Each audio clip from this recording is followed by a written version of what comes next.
আসসালামু আলাইকুম, স্বাগত জাগো স্পোর্টসের এখনকার আয়োজনে। জানিয়ে দিচ্ছি হাতে থাকা সর্বশেষ আপডেট।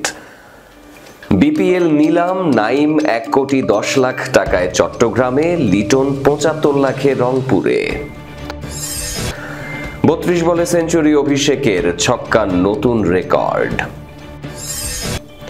আইপিএল থেকে অবসর নিলেন আন্দ্রে রাসেল, থাকছেন অন্য ভূমিকায়। নিয়মিত সুযোগ না পাওয়ার প্রশ্নে টিম ম্যানেজমেন্টের দিকে আঙুল মেহেদীর। বাঁচা মরার লড়াইতে দলে ফিরলেন শামীম। শিরোনাম শুনছিলেন, এবার জানাবো পুরো খবর।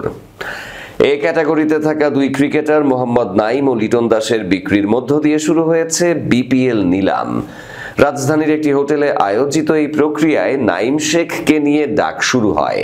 নাইমের জন্য ইচ্ছা প্রকাশ করে সিলেট, রংপুর ও নোয়াখালী। 3 দলের লড়াইয়ে শেষ পর্যন্ত জয় পেয়েছে চট্টগ্রাম রয়্যালস। 3 দলের লড়াইয়ে জিতেছে তারা। 1,10,00,000 টাকায় তারা দলে নিয়েছে ওপেনার মোহাম্মদ নাইমকে। 75 লাখ টাকায় রংপুর রাইডার্স দলে নিয়েছে লিটন দাসকে। লিটন এক সময় রাজশাহীর হয়ে খেলতেন, পরে খেলেন কুমিল্লা ভিক্টোরিয়ান্সে। গত বছর তিনি খেলেন নতুন franchise Dhaka ক্যাপিটালসে। টি-20 number 1 batter Abhishek Sharma. আক্রমণাত্মক ব্যাটিংয়ে নতুন মাত্রা যোগ করা অভিষেক এবার ঝড় তুলেছেন ভারতের ঘরোয়া টি-20 আসর সৈয়দ মুশতাক আলী ট্রফিতে। মাত্র 12 বলে অর্ধশত হাঁকানোর পর শতক ছুঁয়েছেন 32 বলে। রোববার পাঞ্জাবের হয়ে বেঙ্গলের বিপক্ষে ঝড় তুলেছিলেন অভিষেক। সেঞ্চুরি হাঁকানোর পথে 8টি চারের সাথে হাঁকিয়েছেন 16টি ছক্কা।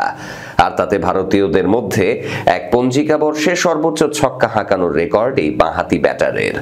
ভারতীয়দের মধ্যে স্বীকৃত টি-20তে যৌথভাবে দ্রুততম সেঞ্চুরির রেকর্ড অভিষেকেরই দখলে। গত বছর সৈয়দ মুশতাক আলী ট্রফিতেই মেঘালয়ের বিপক্ষে 28 বলে সেঞ্চুরি হাঁকিয়েছিলেন এই বাঁহাতি। আজ সেই রেকর্ডকেও হুমকির মুখে ফেলে দিয়েছেন তিনি। হায়দ্রাবাদের জিমখানা গ্রাউন্ডে ইনিংস উদ্বোধন করতে নেমে 12 বলে অর্ধশত পূর্ণ করেন।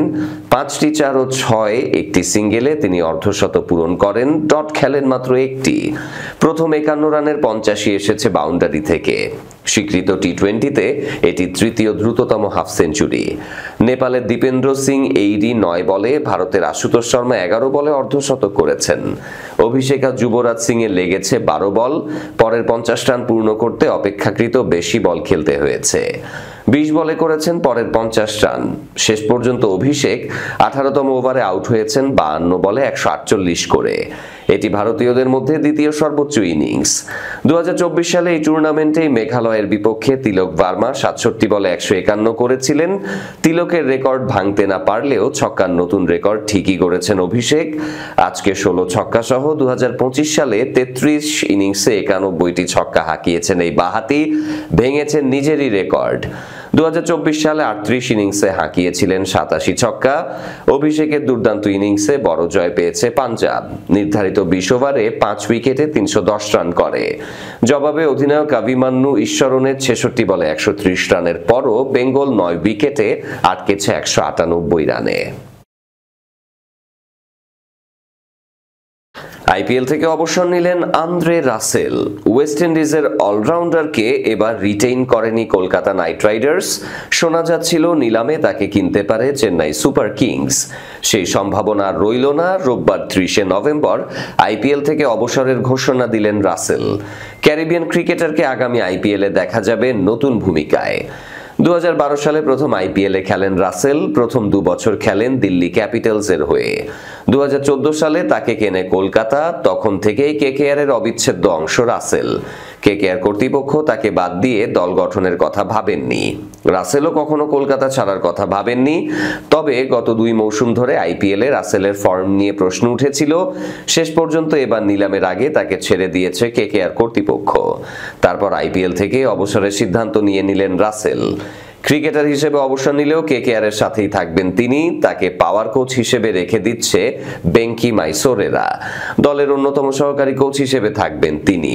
ভিডিও বার্তায় রাসেল বলেন, আমি আইপিএল থেকে অবসর নেওয়ার সিদ্ধান্ত নিয়েছি, তবে বিশ্বের অন্য সব লিগে এবং কেকেআরের অন্য দলগুলোর হয়ে খেলা চালিয়ে যাব। আইপিএলে কেকেআরের হয়ে আমার দুর্দান্ত কিছু স্মৃতি আছে, দলের সাথে দুর্দান্ত সময়ও কাটিয়েছি, কিন্তু কখনো কখনো আপনাকে থামতেই হয়। যখন এই সিদ্ধান্তটা নিয়েছি মনে হয়েছে এটাই সেরা সিদ্ধান্ত। লিটন দাসের পর এবার টিম ম্যানেজমেন্টের দিকে আঙুল তুললেন শেখ মাহেদী। সুযোগ পেয়ে ভালো পারফরমেন্স উপহার দেয় অলরাউন্ডার বলেন, প্রতি ম্যাচে ভিন্ন ভিন্ন পজিশনে কেন খেলানো হয় সেটার কোনো ব্যাখ্যা জানেন না তিনি। বোলারদের পাশাপাশি জয়ের জন্য সাইফুদ্দিনের ব্যাটিং ক্যামিওকেও কৃতিত্ব দেন তিনি। টি-20 বিশ্বকাপের আগে হাতে খুব বেশি দিন সময় নেই, কিন্তু এখনো দল গুছিয়ে উঠতে পারেনি বাংলাদেশ। তার মধ্যে দলের সুযোগ পেয়ে পারফরমেন্স উপহার দিলেও নিয়মিত একাদশে জায়গা পান না অলরাউন্ডার শেখ মাহেদী। আয়ারল্যান্ডের বিপক্ষে দ্বিতীয় টি-20 জয়ের পর সংবাদ সম্মেলনে এ বিষয়ে তাকে প্রশ্ন করা হলে তার উত্তর, এই প্রশ্নের উত্তর হয়তো প্রধান কোচ দিতে পারবেন, আমাদের অধিনায়ক নির্বাচকরা দিতে পারবেন। আপনি যে চ্যানেলে চাকরি করেন, এক মাস এক চ্যানেলে এক মাস আরেক চ্যানেল হলে সেটা স্বাচ্ছন্দ্যের হবে না। একই জিনিস আমার ক্ষেত্রেও, কিন্তু চেষ্টা করছি ভালো হচ্ছে। শেখ মাহেদীর ভাষায়, এত বেশি রদবদল কঠিন হবে যে কোনো ক্রিকেটারের জন্য। খুব বেশি পরীক্ষা নিরীক্ষার মাধ্যমে প্রমাণ পাচ্ছে দল নিয়ে দ্বিধাদ্বন্দ্বে টিম ম্যানেজমেন্টও। আয়ারল্যান্ডের বিপক্ষে দ্বিতীয় টি-20 জয়ে মেহেদী কৃতিত্ব দিয়েছেন পুরো বোলিং ইউনিটকে। প্রশংসা কুড়িয়েছে সাইফুদ্দিনের ক্যামিও। তিনি বলেন, এমন কন্ডিশনে পাওয়ার প্লেতে বল করা কঠিন, বোলাররা কামব্যাক করেছে, যেটা প্রশংসনীয়। সাইফুদ্দিন অফ অন থাকে, দলে নিয়মিত সুযোগ পায় না। আন্তর্জাতিক ক্রিকেটে নিচের দিকে ব্যাটাররা অনেকদিন পর ব্যাটিং করতে পারে। অনেক জায়গা থেকেই বলবো, সাইফুদ্দিন যে ইনিংসটি খেলেছে এটা আউটস্ট্যান্ডিং। ওই চাপের সময় ওই দুটি বাউন্ডারি আমাদের জন্য গুরুত্বপূর্ণ ছিল। জাকের সোহানরা ধারাবাহিকভাবে ব্যর্থ হওয়ায় শেষ ম্যাচেও পরিবর্তনের পথে হাঁটতে পারে টিম ম্যানেজমেন্ট। একমাত্র বিকল্প মাহিদুল অঙ্কন। সিরিজ নির্ধারণীতে এই ব্যাটার সুযোগ পেতে পারেন। তৃতীয় ম্যাচের আগে 2 দিনের বিশ্রাম। মঙ্গলবারে টিম কম্বিনেশন দেখার শেষ সুযোগ ছিল সিমন্সের। এরপরই বিপিএল উন্মাদনা। ক্রিকেটারদের খেলার মধ্যে থাকবেন ঠিকই, তবে জার্সি হবে ভিন্ন। আয়ারল্যান্ডের বিপক্ষে টি-20 সিরিজ শুরুর আগে শামীম হোসেন পাটোয়ারির দলে থাকা না নিয়ে অধিনায়ক লিটন কুমার দাস ও প্রধান নির্বাচক গাজী আশরাফ হোসেন লিপুর পাল্টাপাল্টি মন্তব্যে গরম হয়েছিল দেশের ক্রীড়াঙ্গন। এবার সিরিজের শেষ ম্যাচের আগে ফেরানো হলো শামীমকে। সংবাদ বিজ্ঞপ্তিতে বাঁহাতি ব্যাটারকে তৃতীয় টি-20 দলে অন্তর্ভুক্ত করার খবর জানিয়েছে বিসিবি, তবে দল থেকে বাদ পড়েননি কেউ। আগে দলের সাথে যোগ দেবেন শামীম। চট্টগ্রামে বীরশ্রেষ্ঠ শহীদ ফ্লাইট লেফটেন্যান্ট মতিউর রহমান স্টেডিয়ামে 2 ম্যাচ শেষে সিরিজ এখন 1-1 সমতা। একই মাঠে মঙ্গলবার হবে সিরিজের শেষ ম্যাচ। সেদিনই নির্ধারিত হবে কোন দলের হাতে উঠবে সিরিজের ট্রফি। বাঁচা মরার এই লড়াইতে আগে স্কোয়াডে ফিরে সরাসরি একাদশেও জায়গা পেয়ে যেতে পারেন শামীম, কারণ 2 বাঁহাতি ওপেনারের পর বাংলাদেশের ব্যাটিং লাইন আপে আর বাঁহাতি ব্যাটার নেই।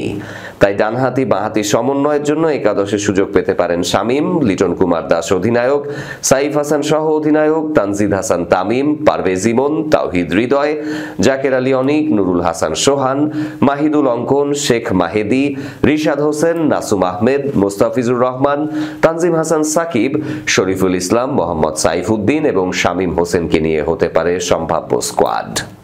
এরই সাথে শেষ করব এখনকার জাগো স্পোর্টসের আয়োজন। তবে শেষ করার আগে শিরোনামগুলো মনে করিয়ে দিচ্ছি আরো একবার। বিপিএল নিলাম, নাইম 1,10,00,000 টাকায় চট্টগ্রামে, লিটন 75 লাখে রংপুরে। 32 বলে সেঞ্চুরি অভিষেকের, ছক্কার নতুন রেকর্ড। আইপিএল থেকে অবসর নিলেন আন্দ্রে রাসেল, থাকছেন অন্য ভূমিকায়। নিয়মিত সুযোগ না পাওয়ার প্রশ্নে টিম ম্যানেজমেন্টের দিকে আঙুল মেহেদীর। বাঁচা মরার লড়াইতে দলে ফিরলেন শামীম।